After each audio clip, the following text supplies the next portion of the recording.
Anyway, out of all the holidays that we have, and I've been around longer than you have. Nope, not you.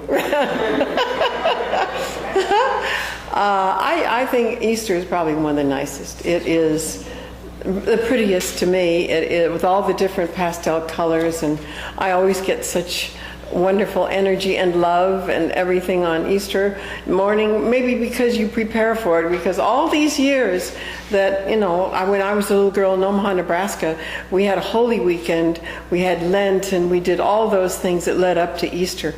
And we don't do that so much here, but it still is renewing to me, because it's a memory that comes back, and I enjoy it. And don't forget that we have so many distractions now that take us away from the idea. Don't think about Easter. Think about everything else but Easter. We got all these baubles, bangs, and beads, So we miss out on the beauty and the spirituality and the closeness and the oneness and the separation from all the noise and going within where it's quiet and silent. And you really feel good on Easter, because you have a renewal, really, yourself. You're renewed, and you're born again, so that it's a joy. And I hope you think of that and know that all these times are testing you to see how well you can stay separate from, and where you can recognize the difference of your oneness with the power that created you and what's going on out here in the world. So where did Easter come from? Well, many ancient times ago, they said that the goddess of Easter, or the goddess of dawn and the goddess of spring, was Esther, O-E-S-T-E-R.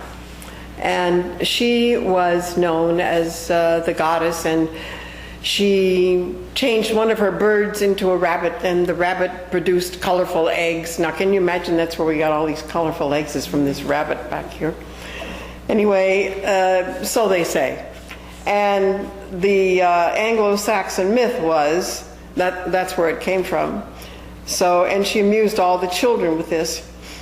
And many cultures really believe that the egg is a symbol of the universe, of creation, it flowing, rolling through space. And I guess that's where that even comes with the White House, with rolling the Easter egg on the lawn. And of course, and then guess what happens? Cracks open and you have a chick. And this only signifies the fact that we break forth in the tomb, come right out, and like the chick does this, we do the same thing, and we are reborn again. So in Persia, they exchanged eggs during the festival, and in Rome and in other places. And in the Christian times, we had a different idea about eggs. That there was 40 days you weren't supposed to eat an egg, all during Lent. You had to wait until Lent and then Easter, and then you could eat the eggs. After Easter, you could do that. So this was all very symbolic. And tradition. We go back to tradition. Everything is tradition. And tradition is wonderful if it follows and if it does some good. But not take, for instance, the suit I'm wearing. This is tradition. I've been wearing it every year for 20 years, and this is the last. I can't get in the skirt anymore, so the jacket has had it. So this is the last time you're going to see this traditional jacket. But the nice thing is, we had a tradition also in Omaha, and I imagine you did too. Of course, when I was a little girl, we had new clothes every Easter. My mother made our whole outfits, the hat and the dress and the shoes and the coat and the purse, and we dressed alike. We're like twins, and every Easter after church we'd go walking around, everybody did, and it was so much fun. We really enjoyed that. We don't do that anymore. So we miss out on some of that tradition. And then of course, and I want to show you this while I'm thinking of it. Tradition at the Kyrethesian Church was Easter was really a very prolific time. And this was the picture at the church on Easter. A lot of Easter lilies and flowers. This is how it looked without anybody in it. But it was always a very happy time. Doctor always made sure that we went to Mr. Carroll Riders for brunch afterwards around the pool, and we all contributed potluck. So I wanted to share that with you. Then, of course, there was the tradition of songs. And there was a Russian-born Jew by the name of Israel Balin who wrote a famous song called Easter Parade. Who was it? Irving Berlin. Yes, Irving Berlin. Who said that? Ah, David. Okay. Wonderful. Thank you. And yes. And the crucifixions then took place, would you believe, 1,700 years before Jesus? I read about some of the crucifixions, and you don't want to read them. They're really pretty bad. People at that time just had no compassion whatsoever. But there was many crucifixions before Jesus. So who were the first people to carry a cross? Who? Anybody know? The Jews. Yes. Oh, he's, he knew because he heard me. What can you do, Yes, but a man by the name of Edwin Goodnow, he was a scholar. He said that the Jews knew and they used the sign of the cross. And of course it was the X or the little tiny plus sign, and you could find these in the amulets, and they carried them in their pocket. And they used that as a symbol of protection.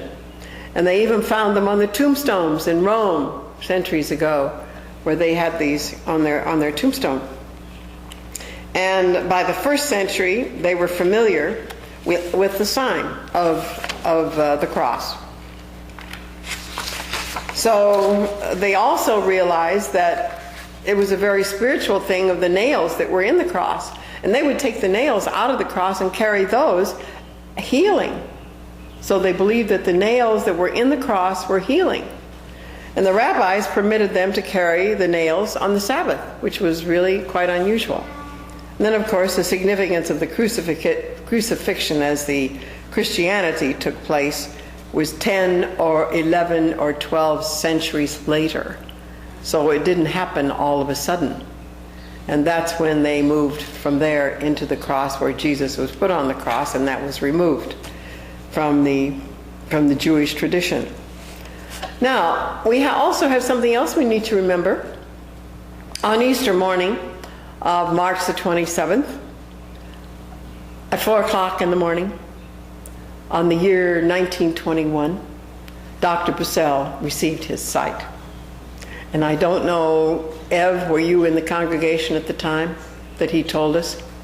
Oh, he told frequently, but I did not know the date. That's the date. And I was there when he told us. And it was a surprise to the congregation. I think maybe that had been the first time they'd heard it. So, and we all have the sermon and the lesson about it. And he said that it was a great blessing that it happened. He'd been blind for 2 years, and he had gone to this place where the little Indian maiden took care of him. And they had planted a rose bush outside the window. And he knew in his mind, he said the greatest blessing was having the connection with God and knowing the significance and the truth and the realization of the unfoldment of perfect plan and perfect vision, of which he kept in his consciousness at all times. And he said this is what the main thing that he learned. And he knew that when that rose bush began to bloom and the rose would bloom, that he would see. He would open his eyes and see. And every morning he would ask the maiden where the rose was, and she would tell him the unfoldment. And what happened was the rose opened on Easter morning. And when it did, he knew he could see. And he did. So, and he said the reason that he became blind after 2 years was because he did work that he shouldn't have done, but he couldn't get somebody else to do it. And he said it had to be done, and I had to do it. So, but he said during this is the great blessing that he received. I want you to remember that on Easter, that it's a wonderful thing to know that our teacher was able to heal his own blindness. Should be encouraging as a symbol and example for things that we can do.